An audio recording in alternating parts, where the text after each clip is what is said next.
Alright, welcome back everyone. Mega Man 11 any% tutorial, and we are at Gear Fortress 3. So, to keep this in line with the other tutorials, I am going to demonstrate the stage. Gear Fortress 3 is boss rush, so honestly, if you are already very comfortable with beating every boss, there aren't any ammo conflicts unless you're going for some very specific kills. Ultimately, if you decide to go with essentially the easier variation of every quick kill, then I have not run into any ammo issues. If you miss certain hits, then you might have a conflict, but I'll point out which ones those are.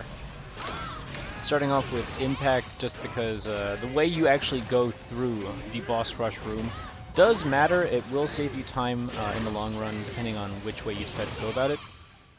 Impact, nothing changes. There is an acid variation of this kill where you use acid barrier, but it's not any faster. Now, I impact over to acid, and as I was mentioning before, the order in which you do bosses, if you're brand new, or if you're learning, if you feel like you'd rather take out specific, more troublesome bosses at the start, maybe you want to go and pick up HP, then you can change this around. Something that about equally saves time is, instead of going with these impacts to get over these gaps, you can use Rush Jet to go between the top two.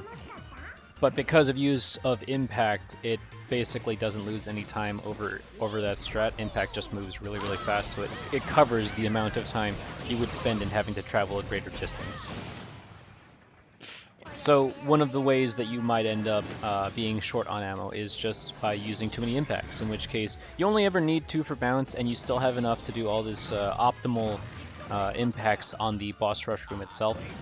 When it comes to Blastman, the new kill that we mentioned in the Blastman video, well, that requires an extra Tundra. So in order to be able to do the more optimal kill for Blastman, you would have to cut a little bit of that time save on Torchman. The route that I'm doing in this first demonstration is essentially, again, the easier kills.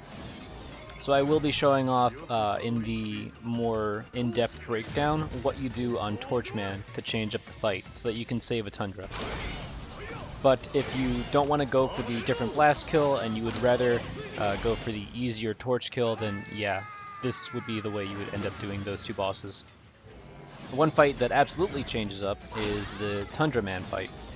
The standard powered up double buster fight that you do on him in the stage is technically slower, and it's also technically a little bit harder than using Fuse Man's weapon.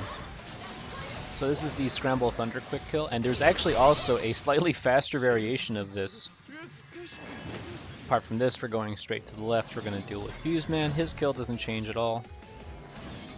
And then the last fight, well, obviously that's going to be Blockman. And Blockman is, he is certainly a thing. If you decide to go for the harder quick kill on Blockman, you'll have enough ammo, but again, the harder quick kill for Blockman requires that extra Tundra, which is why the Tundra ammo count matters so much in boss rush. So if you're doing easy strats across the board, Blastman does not require Tundra. You can use all your Tundra on Torchman, no problem. You can even whiff a couple hits, you'd be fine.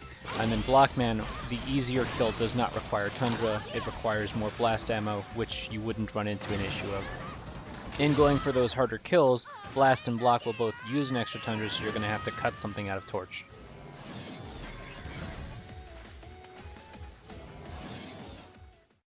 The actual stage itself doesn't have much strategy. It's just as soon as you see the fire servers, you'll be doing your powered impacts. I remember the first time I was watching someone do their run and I saw them do this strat, I was like, okay, I'll try that. And I literally got it in the first try, so it's really not that bad at all. Not going to be going over every fight, but I will be going over the movement between some of the rooms. So just take a step to the right before you impact so you don't fall down on the way over to acid. And then after acid, I wait until I see impact is equipped before I tap for power gear. The next point of interest is the Blastman fight. I'm not going to be going over in depth on this because I already covered it in the Blastman tutorial, so you can go check it out there. But I'll play it again as a quick refresher, and reminder that this uses an extra Tundra, so if you're going to be going for this, you'll have to adjust how you do your Torchman fight.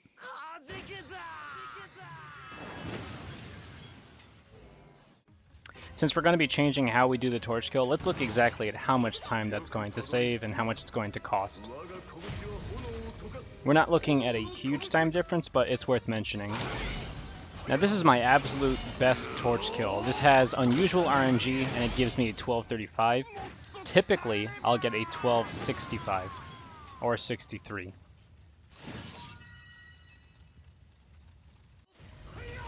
Now I'll show you the altered fight. We're going to start the fight the same way, with a powered Tundra, but to conserve our Tundra ammo, we're actually going to deal a chunk of damage with Double Buster. Try not to get hit by a second fireball as you jump. Step closer to the right side and turn off power gear. After he finishes his power gear animation, one regular Tundra, then slide to the left and another regular Tundra. That's some very average RNG. This is what I would expect the fight to be, and I got a 1288. So again, start the fight with power Tundra, move to the middle, Double Buster, avoid his fireball, regular Tundra, move to the left, regular Tundra. So you're looking at losing maybe 0.2 seconds versus gaining about half a second on blast. So after defeating Torchman, very similar movement to after we defeated Acid Man, we react to our impact equip, power gear, and power drive over to Tundra Man. Again, the only thing I'll ever be stressing out when I talk about what boss kills are is kind of like the opening gambit. See how I begin by holding power gear, rapid fire, and scramble thunder. As soon as the first scramble thunder makes contact with Tundra, fire another one at the ceiling.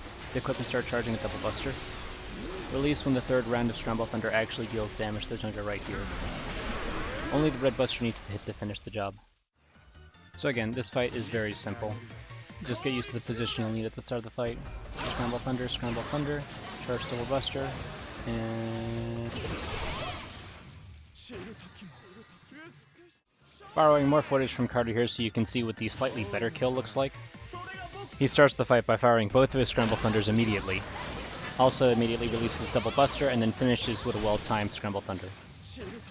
That'll wrap up the boss rush tutorial. Gonna let Carter's run finish so you can see what an ideal time looks like, and we'll see you next time with the last boss, Wily Machine 11.